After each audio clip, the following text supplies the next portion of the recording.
Yooyaa akkam jirtan maqaan koo Dr. Nahom Girum jedhama. Magaalaa Finfinneetti kan argamu Hospitaala Qidduus Phaawulos Millennium Medical College jedhamu keessatti barsiisaa fi hakiima waliigalaati.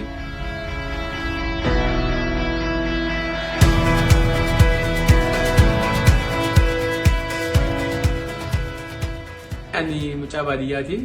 Dhaladhee kan guddadhe baadiyyaa keessattidha.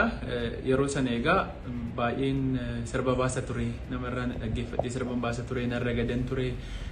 Waan nama dur darbeedha kan nama irra deebi'aa jiru.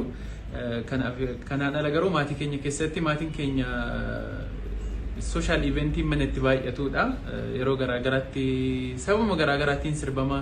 Harmeen koo sirba jaalatti, abbaan koo sirba jaalataa. Isaan warraa hin bare isa egaa sababa kanaaf kanan ragadaa fi sirbuu jaaladheef jechuudha.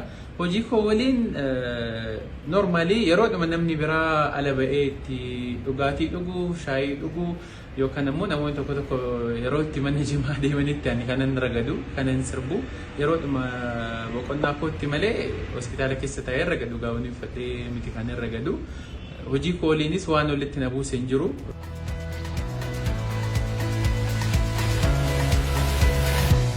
Haga ammaatti waan na miidhe hin jiru. Inumaa'uu baay'ee faayidaa baay'ee naa kenneera, namoota baay'ee wal barsiiseera, namoota hojii koo keessa jiraniin wal barsiiseera, hojii kootiin ala namoota jiran addunyaa biraa namoonni akkamitti akka jiraatan, namoota biyya alaaf biyya keessa jiran namoota baay'ee na gargaaruu danda'an baay'ee wal barsiiseera. Hojii kiyya irrattis waan na miidhe hin jiru. Miidiyaa hawaasaa yeroo boqonnaa kootiitti ani kanan fayyadamu.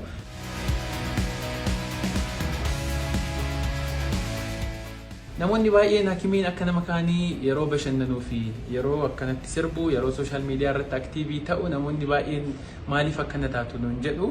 Egaa kun maalirraa ka'ee natti fakkaata hakima yoo jedhamu haaluma guddina keenyaarraa ka'ee daa'imummaa isaatii kaasee barumsa isaa irratti nama cimaa ta'e, nama social activity irratti baay'ee hin hirmaanne, nama qo'annaa isaa qofaan dabarsutu hakimii ta'a. Daa'imummaa keenyarraa kaasee akkuma beeknu isarraa kaaseti isa booddee gaafa medical school garuu barumsi baay'ee waan cimuuf yeroo dheeraa qo'achuu waan qabuuf isaan ala yoo achi ba'es hojiin hakimummaa hojii itti stressiin baay'atu waan ta'eef ala ba'ee namoota wajjiniin akkanatti taphachuun, haasa'uun, ragaduun, kolfuun, sirbuun kun baay'ee waan barame miti. Isumarraa ka'anii akkas jedhu natti fakkaata. Garuu hakimiin hundi tokko miti. Ani fakkeenyaaf wantoota isiniin jedhe kana daa'imummaa kaasee appilaayi gochaatiin ture barumsa qo'achuu meedikaal iskuulii soon jiru akkuma hakimii kamitti qo'adhee qabxii gaarii argadheetiin kan nama yuunivarsiitii keessatti barsiisaa jiru jechuudha. Ammas seerumaaniin hojii koo dalagaa jira. Garuu ilaalchi kun jijjiiramuu qaba. Biyyoota alaa irratti shoowun garaagaraa kan hakimootaan jiru, hakimoonni garaagaraa koomeediyaanii kan ta'an jiru, kan aartii keessatti hirmaatan jiru, kan siyaasa keessatti hirmaatan jiru.